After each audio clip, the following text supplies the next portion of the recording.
Our first question would be, which universities have GIS or cartography program, and how did you choose your program and advisor?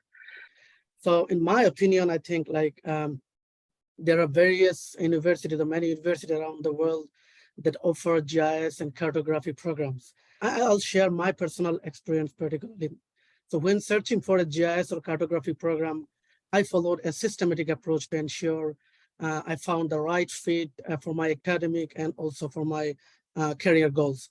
So I considered several key factors when choosing both my program and also my potential supervisor or advisor.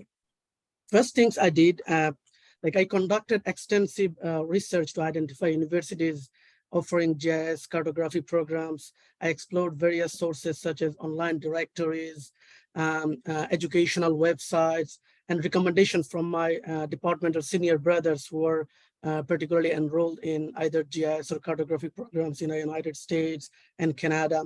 So this allowed me to compile a list of universities known for their strong program in this field. Next, what I remember, I carefully reviewed the curriculum of each program to assess its comprehensiveness and relevance to my interests, my research goals. I paid particular attention to the availability of specialized courses in areas such as, like, let's say, spatial analysis, remote sensing, cartographic design, machine learning, spatial statistics, etc. So evaluating the program's course offerings helped me determine if it aligned with my specific areas of interest within my desired program. Also, another very important thing which I personally I considered the reputation and ranking of the program and university itself. That gave me an idea of the program's quality and its recognition within the academic and professional communities. Another crucial aspect was I was considering the expertise and research interests of potential supervisors within each program. So I thoroughly examined the profiles of faculty members to identify those who had research expertise in my area of interest. This involved reading their publications, reviewing their ongoing projects, and exploring their involvement in the GIS community. So it was important for me to find an advisor who could guide and support me in my research areas. In addition to academic considerations, I considered the resources and facilities available at each university. Lots of professors, they have individual labs. They offer lots of lucrative packages in terms of during your throughout your program. So a strong GIS lab equipped with up-to-date software and access to geospatial data set was essential for me as well. Then to gain further more insights, I reached out to current students from the programs I was considering, like mostly my home country students, the Bangladeshi students, if I get any. Their firsthand experiences provided valuable perspectives on the program's strength, weakness, and overall learning environment. I asked them about the quality of faculty mentorship, available research opportunities, and the support provided to students throughout their academic journey. Finally, the most important factor is choosing the right advisor, according to me. So I carefully assessed the potential advisors based on their research interests, expertise, and mentoring style. It was important for me to find an advisor who shared my research interests and had a track record of successfully guiding students. So I considered their accessibility, communication style, and their ability to provide guidance and support in navigating the academic and research aspects of my program. So I got the opportunity to meet with my potential advisor before applying for my current program. So we did a 2-hour-long chat via Zoom, and after that, I got a glimpse how the chemistry will go for the next couple of years. I looked again and again the research areas and published materials of the potential advisor to connect with my research and ultimately choose the program and advisor. So according to my understanding, ultimately the choice of program and advisor should be based on individuals' interests, goals, and preferences. So based on my idea, it's a good idea to reach out to current students or alumni. If you know them personally, it will be good of the programs. If anyone interested in gaining insights and I think advice based on their experiences. I think my journey using GIS is a little bit different. I have always been involved in environmental programs that uses GIS as a fundamental tool for research rather than directly applying to a GIS or cartography program. I chose to do it this way as this allows me to learn about environmental processes that I am particularly interested in, while at the same time I can improve my GIS knowledge and combine it with other tools that I am interested in, like remote sensing and programming languages. So therefore, the natural resources programs that I did in my master's degree that was at Purdue University, and also the environmental program that I am currently in Louisiana State University, both follow the same path.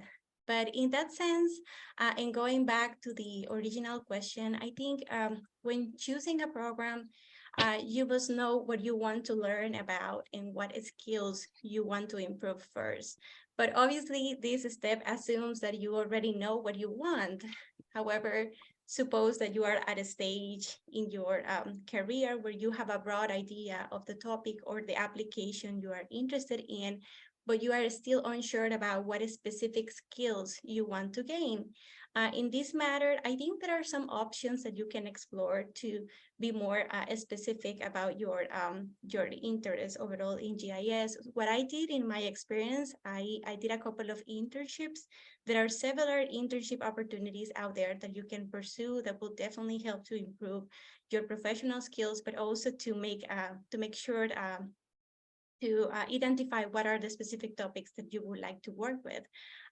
So I pursue these internships, and these definitely improve and guide my decision. One of my internships, I did it during my undergrad at the University of Illinois in Urbana-Champaign. And then the other one, I did it at Purdue University after I graduated from my undergrad. And definitely both significantly help me narrow down my research interests and allow me to build a networking that later on was significantly important to improve my career and also to make my decision to stay at Purdue University to make my master's degree. So once you are clear about what you want, I recommend, as Joynal says, reading about the university programs and more importantly, identifying which faculty members are working on those topics. Do your homework. You have to read their articles, read their CVs. You have to, select the professors that fit your interest, your subject, and the techniques that you are interested in learning. And I think once you narrow down a list of the potential universities and potential advisors, I really highly suggest to contact them. Feel free to send them an email. Most of the times we are scared to, talk with professors that we don't know, but I think the best way to make them know you is actually contacting them, send them an email. Let's tell them about yourself, your background, your interest in research, and tell them why they should consider you as a potential lab member or as a potential student to work with them. And as Joynal was saying, select your advisor wisely. This is the one person that will significantly impact the way you do research and your overall learning experience. Therefore, I really recommend reaching out to some of their lab members, as Joynal was saying, talk to their students. Their background is important, the research they do is important, but also the personality matters too. So those things have to, fit. There has to be a person that you feel comfortable working with and that also allows you to grow. So I think by talking to their students, you can evaluate if this potential advisor is a good fit for your learning experience. And I think those are like the main areas that I would like to discuss for now. Everyone's come up with really good ideas. I feel like these are the fundamentals of looking into graduate programs, the advisors, their research. And so I just want to highlight what I think really helped me find my program is maybe during your time in undergrad and you're taking those classes and maybe you're having some relationships with professors that you find interesting to learn more. I think that like cultivating relationships before you're even really sure where you want to go is really important, because I believe that people are there to help you direct you. So you don't know that the connections that you make in one space could lead you to another. So maybe being open to that. That's kind of my story with my graduate degree. I had my advisor as a professor in my undergrad, actually. And when I was ready to move on to grad school, I wasn't super sure how to go about that process. And I reached out to him to ask just about the project. But in that, he offered me a position. And so just by kind of going back to a relationship that I had cultivated, not even having graduate school in my mind, it opened up opportunities for me. And with that, opening that opportunity of going to grad school, studying in his lab, that's how I found my research interests. That's how I realized that there were skills and softwares that I were interested in using. So I think to contribute without reiterating the really fundamental points that everybody's already mentioned is to be really open-minded and to be really yourself, because that's when the most opportunities are going to come to you. That's how I've gotten a lot of my opportunities, just by being 100% authentically myself and allowing people to help me as well. That's a really good, important part, is to allow people to help you, even if you don't think that they may be the exact person. Mariam mentioned, don't be afraid to email people. I fully believe that if you email somebody thinking that their interests align with you, and maybe that person shoots back and says, not really, people are always going to reply with, but I know just the person you need to speak to. People always love connecting people. It's something that people do without even thinking and not expecting anything from it. So it's not something that's going to happen overnight. The first person that you email isn't going to probably be the right person. I have a friend right now who's kind of digging through advisors, and she's like, do I email one person, 3 people, 5 people, 4 people? It's just being open and understanding that people are good and that they are willing to help. And that's kind of been the fundamentals of mine. But if you understand that it's about shopping for a person, not a program, if you understand it's not about knowing exactly what you want to know, like Maria mentioned, it's about what you're open to knowing, and then also really doing your homework. I will reiterate that again. It's important to understand what people's interests are, because that's the answers that they can give you versus, asking them questions about things that they may not be fully versed in. So being open, being yourself, that's my overall advice about finding a program, because that's how you're going to make those real connections. That's going to make you have a good time with your degree and your advisor. That's how you're going to be open enough to kind of develop skills that you may not have thought that you were going to learn. And so that's going to be my contribution to this question. I'll kind of maybe add a little bit to what you just said, Anissa, about shopping for a person and not a program. I think that's really, really important. Speaking specifically to kind of my background, so I'm in cartography, which is like a niche within geospatial sciences. And like, it's kind of like any other like kind of specific sub area of a discipline. It's nice because there just aren't that many people who do it and who are doing it, especially in an academic context.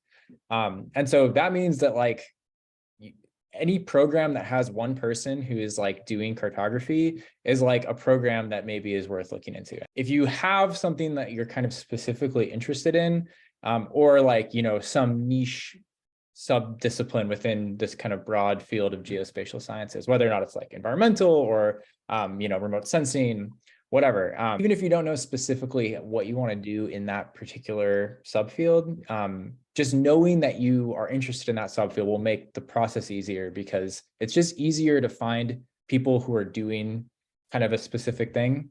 They'll know everyone else who is doing that thing. If you talk to one cartographer, for example, they'll be able to tell you like every other cartographer pretty much who could be an advisor in the US, at least, maybe Canada too.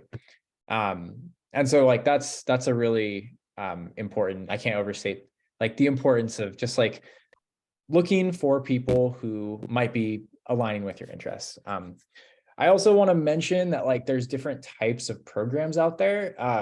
There are, I would say, like more traditional like academic programs that require you to do a thesis or a dissertation if you're a PhD student. And then there are also like pre-professional programs, which generally like don't have that component. And generally, like more traditional programs are going to be like funded, meaning that you might teach or have a research appointment, and you'll get paid and you'll get your tuition paid for as well. Whereas a lot of pre-professional programs don't necessarily have those infrastructures in place. Like you would just take courses, and you wouldn't have any sort of like tuition remission. And so like for me, in my situation, like I was really only going to be able to go to grad school if I could have like some sort of funding package, meaning that like I would get tuition paid for, I would have to teach or do some sort of work in exchange for that. And like departments and like programs are really upfront about that aspect. And so it's definitely something when you're starting the process to look into, like, is this a funded program? That's like the language that is used, because that can like really make a difference between like being able to support yourself through grad school versus like having to do another job in addition to grad school, or anything else. So I just want to, throw that out there. And there are definitely like in geospatial sciences, generally, like there are both types of programs that you'll find. And even at the University of Wisconsin, where I'm at, there's like the traditional kind of program, which is what I'm in. And then there's like a professional program, and they're kind of two different things.